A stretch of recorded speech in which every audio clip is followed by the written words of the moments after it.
Do you know most people never achieve their dreams and accomplish God's purpose for their life because they are controlled by 6 invisible fears? So in this video, we're talking about how to overcome those 6 ghosts of fear. And I trust that you have a wonderful time while watching this video. Alright, welcome back to Inspiring Visions channel. So we'll be concluding our book review on the book Think and Grow Rich. So we're talking basically on these remaining 2 chapters entitled The 6 Ghosts of Fear and The Devil's Workshop, The Danger of an Idle Mind, the Devil's Workshop. That's what we'll be talking about in this chapter, in this video. And if you can understand these basic truths, these facts about these 2 remaining chapters, it will help you to achieve your purpose and help you to see the major obstacle that is standing on your way to achieving your dreams, to exploiting your mind for great things. So let's move on and let's see what we have let's see what you have in this video. So the first one you're talking about, the 6 ghosts of fear. That is, what are the fears that hinders a man from achieving his dreams, fulfilling God's purpose for his life? So we're looking at the 6 ghosts of fear. And what are the things we need to know? Napoleon Hill teaches us that fear is the greatest enemy of success. That is in the book Think and Grow Rich. It talks about the 6 ghosts of fear. So the first thing he made us know that fear is the greatest enemy for a man to achieve success. That is, once you are afraid of taking steps, once you are afraid of making the right decisions, then you can hinder you from achieving success in life. So the first fear he talks about is the fear of poverty. The fear of poverty. That is the fear of that fear makes you to want to settle for. That is, this fear does 3 things to you. It makes you to avoid risk, stay in comfort zones, and settle for less. So this fear makes a man not to stretch himself to achieve his dreams, fulfill his potential. Like, he just settles for less. I just want something average, something normal. That's the fear of poverty, the fear that doesn't make a man to stretch beyond the normal and achieve his potential. The truth is that there's so much potential in you that are untapped. So you have to overcome that fear of poverty in order for you to access those vast potential that you have on the side of you. There is wealth inside of you. There is wealth on the side of you, but you have to first overcome the fear of poverty in order to access that wealth on the side of you. So the second one is the fear of criticism. Many people never achieve their dreams, never fulfill God's purpose for their life because they are afraid of what people will say about them. They are thinking of, if I do this, what will people say? And the truth is that everyone who achieve great success in life, they don't care what people have to say about them. They took this step, regardless of what criticism, regardless of what people say. They choose to do what is right and what will profit their destiny and their word at last. So the second fear we need to watch out for is the fear of what? Criticism. So the third fear is the fear of ill health. Most people are afraid that they have the right body condition, the right health condition to achieve my purpose. Like, they are afraid that will I fall sick? The truth is that many sickness that many people have today is as a result of fear. They are afraid of certain sickness, certain diseases. In my family lineage, usually have cancer, and that fear kind of inhibits their potential to achieve success. So you must get rid of the fear of ill health. The truth is that it is what you fear that becomes a reality to you. Someone divided fear as the acronyms of fear as false expectation appearing real. That is, they are not real, but you made them real by your imagination. So you have to get rid of the fear of ill health. God has given you a sound health. That is God's will and purpose for you. God wants you to live long to feel His will and purpose for your life. So the third fear you have to get rid of to achieve your dreams and fulfill God's purpose for your life is what? The fear of what? Ill health. So the fourth one is the fear of loss of love. Loss of love. Like, many people are afraid of losing love. Many people want they are seeking attention from. The truth is that inbuilt in every man the desire to be loved and to love others. Yeah, we want to be loved, we want to be valued, we want to be appreciated, and we can so much allow this desire to walk in the wrong way by producing fear that we might lose love. And that fear of love leads to what? To jealousy, insecurity, and what? And emotional instability. That is, when you have that fear of loss of love, you don't trust people. It makes you to kind of with this person loves me, all those kind of things. So you must fight against the fear of loss of love. You must first know that God loves you, and secondly, you must have love for yourself. You must first appreciate yourself, because some people cannot love you when you don't love yourself. It is very hard for people to love someone who doesn't love himself. So you must get rid of that fear of loss of love. So the fifth fear that you have to deal with to achieve your dreams is what? The fear of old age. The fear of old age. Many people think that it happens especially to those who are old, and also to those who are growing. Like many people believe that their old age is just a time, is more or less like a useless time. No, most of your productive years are in your old age. Look at people that achieve great success in life. Most of their productive days are in their old age, because you have gained a lot of wisdom, a lot of experiences, and those things help to create a better version of you. So one of the best period of your life is what? Is your old age. So you don't have to be afraid of getting old. Enter into it purposefully. Enter into it with proper plan. Is a very important phase of your life. So you don't have to be afraid of getting old. No, it's a best part of your life. It's a time of fruitfulness. Just take a look at it as a tree now. Now, let me say the old age is just the time where you begin to bear fruit that serve humanity, fruit that becomes a blessing to humanity. So you shouldn't be afraid of getting old. No, it's a very good thing. It's a wonderful part of your life. So it's a time where you begin to become fruitful and be a blessing to others. So you should get rid of that fear. It's not worth having. So, and the last fear that Napoleon Hill talks about is the fear of death. That's very familiar. Nobody wants to die. Everybody wants to live long. And the truth is that God wants you to live long. God wants you to have length of days. That's His plan for you. He wants you to fulfill your days here on earth. And this fear makes people live cautiously instead of courageously.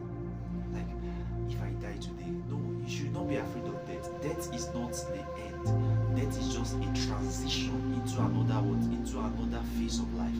The truth is that every one of us has this earth or this life is not just the end of our days here. It's not just the end of our life, because when a man dies, he just transitions. You get now this. Death is not really the end of life. It's not just the end of everything, and it's just transition. And this is that you should not be afraid of death, because God promised to protect you and to keep you from evil. So you must get rid of that fear. This is that fear is as a result of ignorance. The things you don't know is what is making you afraid. It is that, just imagine when you were young, like maybe you were put in a dark room. Now you're thinking, maybe something is about to show up in that place. And those things are not real, because you are ignorant at that point. That's why you are not able to master that. You are not able to disregard that thought. So, but when you grew up now, you can even be in a room and you are not bothered, because you know that nothing is going to happen. It's just my mind playing games on me. So that's how it is. So the more you grow in knowledge of the truth, the more you are able to overcome fear and this influence over you. So these are the six ghosts of fear that you need to overcome to achieve your dreams and fulfill God's purpose for life. Let me just run through it again. The first one is the fear of poverty. The second one is the fear of criticism. The third one is the fear of ill health. The fourth one is the fear of loss of love. The fifth one is the fear of old age. And the sixth one is what? The fear of death. So these are the six major, they are invincible. That's what makes them dangerous. Just that they are not just, they are subtle. So it's not easy to recognize them. Like you may not even know that you are afraid of dying now. You don't even know that you are afraid of poverty. You may not even know that you are afraid of what people will say about you. But those fear lie deep on the inside of you. So, and you have to what? You have to make sure that you get rid of them, because if you want to achieve success, if you want to become rich and fulfill God's purpose and will for your life, you must fight these six ghosts of fear. It's important you fight it. And how do you fight it? I've said that earlier is what? Through growing in knowledge of the truth, and stepping out in faith to do what is needful. So now let let me just give you the things that you can how you can overcome this six ghost of fear. What are the things you need to start to apply, or what are the principles that will help you to overcome this six ghost of fear? The first one is what? Faith. And what should I have faith in? Have faith in God. You know that everything in this world can change. Men can change, everything system can change, but one thing is true, that God cannot change. So you can put your faith in God. It helps to eradicate fear. The second one is what? Courage. Have courage. That is, courage is what? Acting in spite of fear. Acting even though fear is present. You disregard that fear, knowing that the purpose is greater than the obstacle that might surround you. So the third one is self-discipline. You must practice self-discipline. You must put yourself under a set of standard and rules that you work under. So because once you are living by discipline, it will help you to overcome certain fears that are not needed, that are not necessary. So the fourth one is positive thinking. Think positively. Do not allow negative thoughts in you, because you are a sum total of your thoughts. It is what you think that you are. So if you think positively, you see positive results in your life. Your life produces positive impact. Your life begins to produce positive energy. But once you begin to set your mind on negative thoughts, then that becomes your reality. It shapes the person you are. So you don't want to think negative, so you not become negative. So you have to start thinking positive. You must be optimistic and avoid being pessimistic. And that's about the six ghost of fear, and that's about how to overcome it. So let's move on to the second part, the devil's workshop.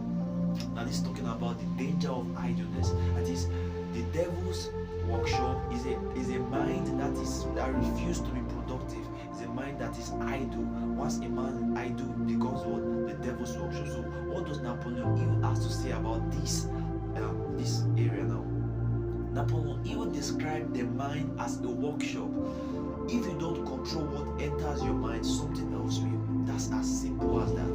That is, your mind is like a workshop that produces the realities that comes out of your life. And if you don't control what enters into it, someone else will. And that may be someone you don't like. That may be something you don't like. That may be some ideas that are not right. So you must control what enters into your mind. So now, what does an idle man does to a man? A mind that is idle produces what? Fear, it produces doubt, it produces worry, procrastination, and negative habits. So once a man permits once a man's mind is idle, it leads to what? Fear, it leads to doubt, it leads to worry, it leads to overthink things that are not worth overthinking, and it leads to what?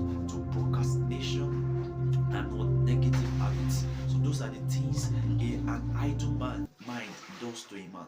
And what you have to know is that when a person has no definite purpose, his mind drifts into various things that are unnecessary. So the reason why many people's minds are idle, not active in doing something productive, is that they don't have a clear purpose, they don't have a clear goal, they don't have a clear vision for their lives.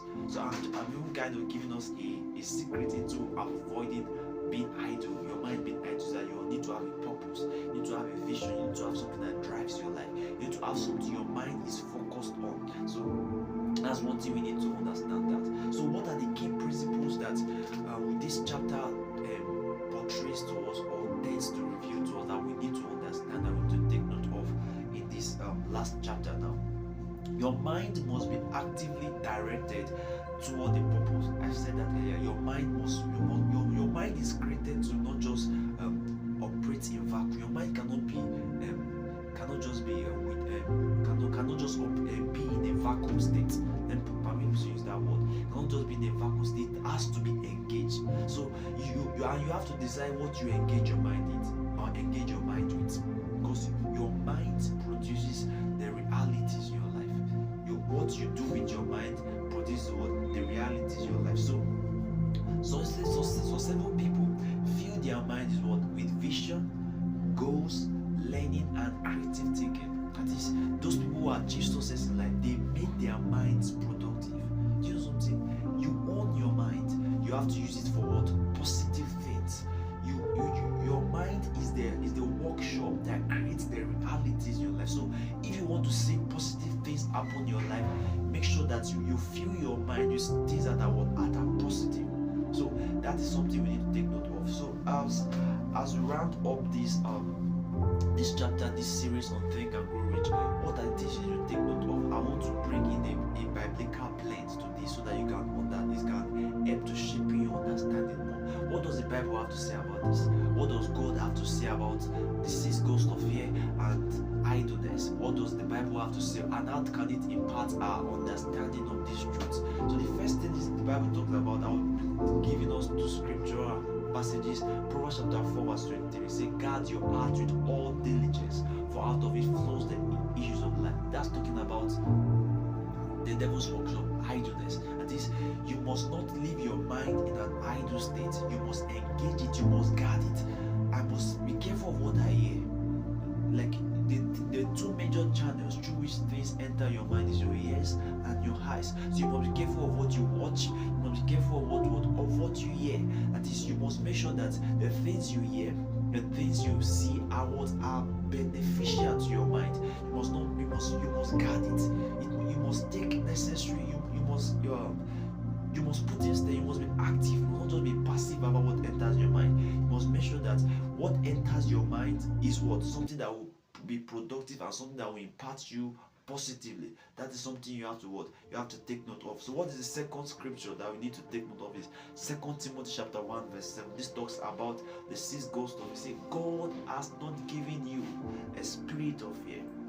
He has given the spirit of power, the spirit of love, and of a sound mind. That is, fear is not of God. God has not given you the spirit of fear, but He has given the spirit of power, the spirit of love, and of a sound mind. And the truth is that these 3 things, the power, love, and sound mind, are the things that is needed. They are anti-fear. They are anti-fear. So once you have this spirit on the side of you, and that is what God has given you, then you should have no fear. The Bible says the righteous are as bold as lion. That is, when God is with you, there's nothing you say. Even though I walk through the valley of the shadow of death, I shall fear no evil. Why? Because the Lord is with me. He is with me. So God is with you. You should have no need of fear. As I round this up, let me just leave this with you. You can achieve your purpose in life. You can fulfill God's will for life. You can become all that God has created to be. I believe in your potential. I believe God has a purpose for your life, and I believe you can become the man and the woman that God has created to be. All you just need to do is to take the right step. Do not let fear hold you back. Engage your mind positively for productive things, for things that help you to achieve your goal and vision in life. Go for knowledge. Get accurate knowledge of the truth. Get accurate knowledge of who you are in God, that which God has created you for, and forge ahead to achieve your purpose and dream in life. You can become all that God has created to be. Thank you so much for watching this video, and that's the end of our series on Think and Grow Rich. I believe we have learned a lot through this journey. So, and if this series has blessed you and has impacted you positively, please do well to like this video, share to your friends, and subscribe to this channel for more inspirational content. I believe this channel is there to help you to fulfill God's purpose for your life, to help you achieve your purpose in life, and to become all that God has created you to be. And this is the channel you ought to be in. Thank you so much for staying tuned to as we journey through this book on Think and Grow Rich. Thank you so much for staying tuned. God bless you. Do have a wonderful